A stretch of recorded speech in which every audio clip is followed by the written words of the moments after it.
தொடர்ந்து சென்னை அண்ணா சாலை, எழும்பூர் உள்ளிட்ட பகுதிகளிலும் கனமழை பெய்து வருகிறது. இது குறித்த விவரங்களோடு இணைகிறார் எமது செய்தியாளர் ராஜேஷ். விவரங்களை வழங்கலாம். ஹாசினி வணக்கம். சென்னை அண்ணா சாலை, எழும்பூர் உள்ளிட்ட சுற்றுவட்டார பகுதிகளில் தற்போது திடீரென கனமழை பெய்து வருகின்றது. இதன் காரணமாக வாகன ஓட்டிகள் ஒரு சிரமத்திற்கு ஆளாகக்கூடிய நிலை ஏற்பட்டிருக்கிறது. நேற்று மாலையும் இதே போல திடீரென்று மழை பெய்தது. இன்றும் மழை பெய்துகிறது.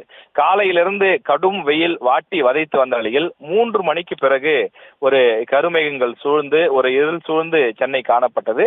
பிறகு படிப்படியாக 4 மணிக்கு பிறகு குளிர்ந்த காற்று லேசாக வீச தொடங்கியது. தற்போது ஒரு அரை மணி நேரமாக சென்னையின் பல்வேறு இடங்களில் பரவலாக விட்டு மழை பெய்து வருகின்றது.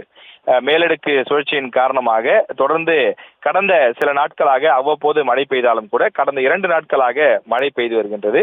குறிப்பாக காலை முதல் மதியம் வரை தொடர்ச்சியாக கடும் வெயில் வாட்டி வதைப்பதும், மாலை நேரங்களில் லேசான முதல் மிதமான மழை பெய்து வரக்கூடிய நிலையிலே சென்னை வாசிகளுக்கு ஒரு மகிழ்ச்சியான சூழல் உருவாகி இருக்கிறது. காரணம், கடும் வெப்பத்தின் காரணமாக இரவு நேரங்களில் வீட்டில் உறங்க முடியாத சூழல் இருக்கிறது. குறிப்பாக இருசக்கர வாகனங்களில் செல்லக்கூடியவர்கள் மாலை 4 மணிக்கு கூட சாலையில் செல்ல முடியாத அளவுக்கு அனல் வீசக்கூடிய அந்த விஷயங்களும் இருந்து வந்தது. ஆனால் திடீரென்று பெய்யக்கூடிய இந்த மழையின் காரணமாக குளிர்ச்சியான சூழல் இருக்கின்றது.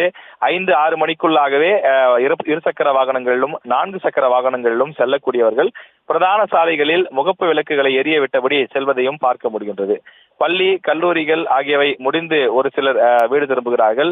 பலரும் அலுவலகங்கள் முடித்துவிட்டு வெளியில் வரக்கூடிய நேரம் என்பதனாலே அவர்கள் சிலர் நனைந்து கொண்டே வீடுகளுக்கு செல்வதை பார்க்க முடிகின்றது.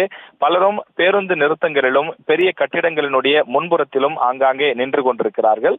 தொடர்ந்து பிரதான சாலைகளில் தற்போது கூட்ட நெரிசல் எதுவுமின்றி தொடர்ந்து மழை தூறிக்கொண்டும் சில இடங்களில் கனமழையாக பெய்து கொண்டும் இருப்பதனாலே கூட்ட நெரிசல் இல்லாமல் இருப்பதையும் பார்க்க முடிகின்றது.